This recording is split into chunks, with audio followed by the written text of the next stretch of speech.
પાટણ શહેરના રોકડિયા ગેટ વિસ્તારમાં આવેલા પ્રસિદ્ધ શ્રી જગન્નાથ મંદિર પરિસર ખાતે વિવિધ ધાર્મિક તહેવારોને ભક્તિસભર માહોલમાં ઉજવણી કરવામાં આવતી હોય છે। ત્યારે મંગળવારને દેવ દિવાળીના પવિત્ર દિવસે પાટણના જગન્નાથ મંદિર પરિસરને 1008 દીવાની જ્યોતથી ઝળહળતું બનાવવામાં આવ્યું હતું। श्री जगन्नाथ मंदिर परिसर खाते सांजे महाआरती थया बाद समग्र मंदिर परिसर में जगन्नाथ मंदिर ट्रस्टना ट्रस्टीगण सहित जगन्नाथ भक्तों द्वारा 1008 दीवा प्रज्वलित करवामां आवता समग्र मंदिर परिसर दीवानी ज्योतथी झळहળી उठ्युं हतुं। तो मंदिर परिसर खाते प्रगटाववामां आवेला 1008 दीपोनी ज्योतिनी जेम दरेक व्यक्तिना जीवनमां पण सुख समृद्धि अने शांतिनी ज्योत प्रज्वलित थाय तेवा शुभ आशय साथे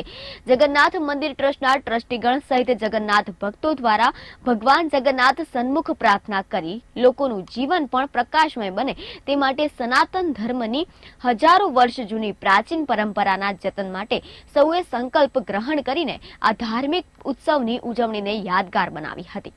पाटणનું जगन्नाथ मंदिर संस्कृतिना उत्थान અને સંસ્થાપન માટે સદાય અગ્રેસર રહ્યું છે। ત્યારે દેવ દિવાળી નિમિત્તે ભગવાનના સાનિધ્યમાં પ્રકાશિત કરવામાં આવેલા આ દીપ જ્યોતિના દર્શન માટે મોટી સંખ્યામાં સનાતન ધર્મ પ્રેમીઓ ઉપસ્થિત રહી ધન્યતા અનુભવી હતી। આજે જગન્નાથ ભગવાનની અંદર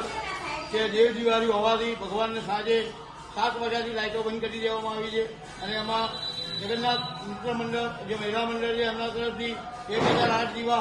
आज भगवान ने अर्पण करवामां आवे छे अने एने हेतु एवुं के भगवान ने आखा वर्षना 3 मूर्ति है 365 એટલે કે 1095 दीवा आज भगवान ने रोज अर्पण करवामां आव्या छे અને 2 કલાક સુધી આ રોશની રહેશે। बस भगवान આવી રીતના પ્રકાશમય જીવન સૌનું બનાવે એવી ભક્તજનોની અને સૌની મનોકામના પરિપૂર્ણ એ જ આશા સાથે આ દીપ પ્રાગટ્ય કરવામાં આવ્યું।